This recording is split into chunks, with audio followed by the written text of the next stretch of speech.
Kiwi! Não a fruta, a ave. Aliás, o que veio primeiro? O kiwi fruta ou o kiwi ave? Aguenta aí que eu já vou contar pra vocês. Assim como vou contar a história de uma pequena ave que não voa, que é prima de grandes aves que não voam, e ao mesmo tempo tem características de mamíferos. Sim, o kiwi é parente do avestruz e do casuar, mais ou menos. Na verdade, o grupo mais próximo do kiwi é a extinta ave-elefante, a Epiornis maximus, que chegava a 3 metros de altura. Mas como o kiwi ficou tão pequeno então? E de onde vieram as características de mamíferos? Olá, sou Andy, biólogo, e amo histórias evolutivas. Mas antes de começarmos, se estiver assistindo o vídeo no lançamento, você deve ter percebido que o canal ficou um tempo sem lançar. Eu me mudei para Minas para morar com a Momo, minha namorada, e muitos contratempos aconteceram. O meu PC levou muito mais tempo do que o esperado para chegar em Minas e tivemos muitos gastos inesperados. Então, se você quiser nos ajudar nessa nova etapa de nossas vidas, você pode ajudar na vaquinha de casa nova. Qualquer quantia ajuda muito mesmo, e eu agradeço muito a todos que já ajudaram. Vocês fizeram uma diferença enorme nessa maré de azar que a gente teve. E claro, não se esqueça de se inscrever, curtir, compartilhar e comentar no vídeo. Todo engajamento ajuda demais o canal. Então, antes de entendermos como o kiwi virou o que é hoje, precisamos entender o que é o kiwi. O kiwi é um grupo de aves não voadora da Nova Zelândia, do gênero Apteryx, único gênero da família Apterygidae e ordem Apterigiforme. Kiwi vem do Maori e o significado mais aceito é uma onomatopeia do som dessas aves. Assim como o quero-quero e o bem-te-vi. Ah, e o nome do animal veio antes. Provavelmente numeraram a fruta do kiwi pela semelhança com a ave mesmo. Ambos uma bolinha marrom que parece peluda. Apesar de que nem a fruta nem a ave tem pelo, né? Que pelo mesmo só nos mamíferos. Ah, a gente costuma escrever kiwi com KW, mas tecnicamente o correto no português é kiwi com QUI. Bem, são um total de 5 espécies. O kiwi malhado grande, Apteryx haasti, da Nova Zelândia. O kiwi malhado pequeno, Apteryx oweni, da ilha Kapiti. O kiwi castanho de Ocarito, Apteryx howe. E o kiwi castanho do sul, Apteryx australis, que são da ilha sul.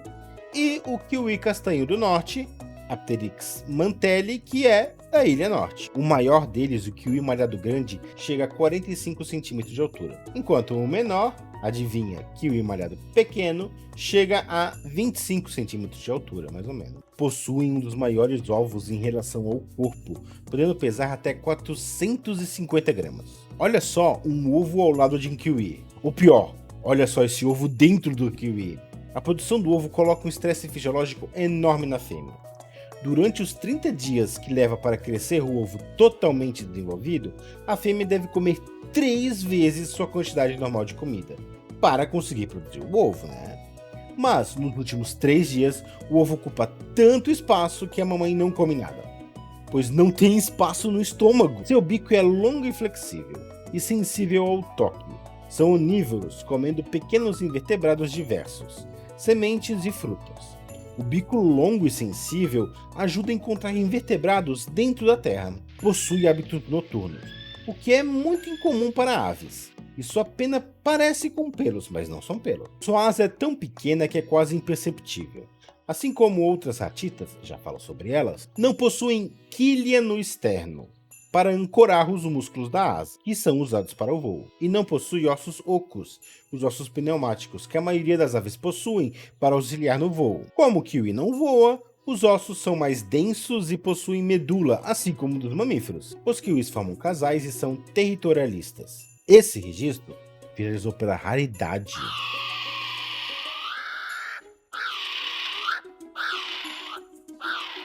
Essa vocalização é usada para defender seu território de rivais e de invasores, e com certeza assustaria muita gente.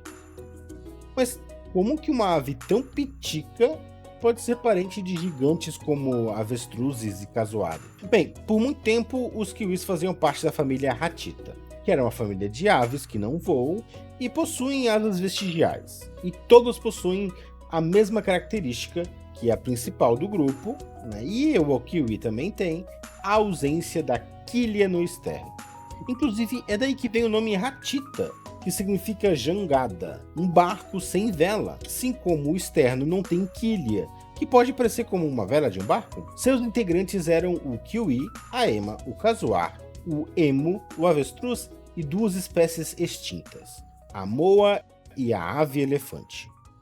Todas com características morfológicas similares, foram agrupadas então na mesma família. A teoria era que seu ancestral, uma ave que já tinha perdido o voo, era bem distribuído na Gondwana, o antigo continente quando todos os continentes eram juntos. E ao continente se separar, as aves evoluíram de maneiras diferentes em locais diferentes do mundo. Mas conforme mais estudos foram feitos, as coisas começaram a ficar um pouco mais complicadas. A moa era a ave gigante que vivia na Nova Zelândia e conviveu com os kiwis. Elas foram extintas entre 1300 e 1440 pela caça excessiva dos maores. Era de se esperar que fossem mais próximas dos kiwis, uma outra ratita que vivia no mesmo ambiente. Mas, na verdade, o grupo mais próximo da moa é a família Tinamide, nativa da América do Sul, com mais de 40 espécies. Isso surpreendeu e bagunçou o quebra-cabeça que os pesquisadores tentavam montar. Afinal, as aves da família Tinamide conseguem voar, e isso significa que o ancestral comum das moas e dos tinamides também poderia voar. Ah, mas não tem como ser um ancestral que não voava e voltou a voar? É muito improvável. Seriam muitas etapas evolutivas extras. Na cladística usamos muito a navalha de Ockham, onde a explicação mais simples é provavelmente a mais provável. Então, o que é mais provável?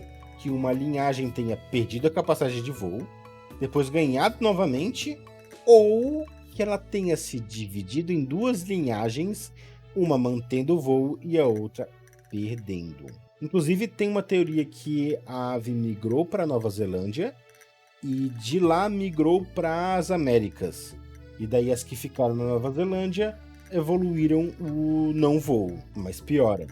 Além disso, análises de variabilidade genética mostram que as ratitas podem ter divergido de um ancestral muito mais recente do que a divisão da Gondwana. Ou seja, quando os continentes estavam juntos, ainda não existia uma ave sem voo e grande. Mas o que isso significa? Bem, o parente mais próximo dos kiwis, a ave-elefante, era nativa de Madagascar.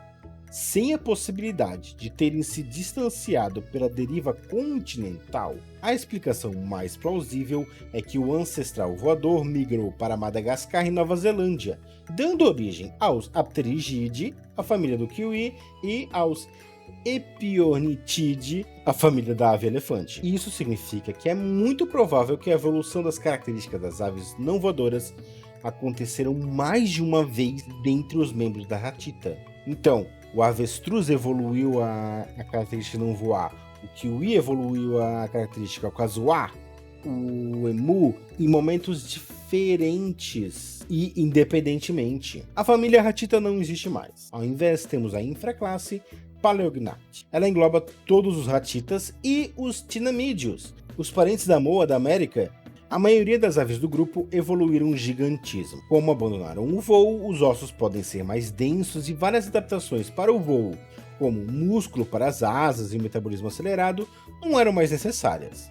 Pesquisas indicam que a perda de voo pode estar ligada com a ausência de predadores, assim como em muitas ilhas onde se dispersaram e não possuíam grandes mamíferos predadores. Sem predadores para fugir, as asas com capacidade de voo não eram mais uma pressão evolutiva, uma necessidade, mas muitas aves do grupo evoluíram em ambientes como a África ou a América do Sul, que possuem predadores mamíferos, mas aí provavelmente entra a extinção do Cretáceo-Paleogênico, que criou uma janela de oportunidades sem predadores grandes nesses continentes. Assim, sem necessidade de fugir, com muito espaço para forragear, procurar comida, elas sofreram seleção pelo tamanho, onde as maiores tinham mais vantagens e assim evoluíram nas aves enormes que são hoje.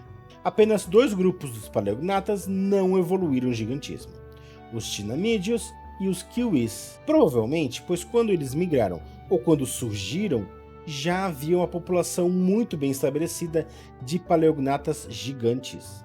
Os moas em Nova Zelândia para os kiwis e as emas na América Latina para os tinanídeos. Então eles preencheram outros nichos, e a seleção para ficar maior não foi tão grande neles. Antes se achava que o kiwi evoluiu de grandes aves e sem voo, e então diminuiu, mas manteve o tamanho grande dos ovos, por não ser uma característica negativa.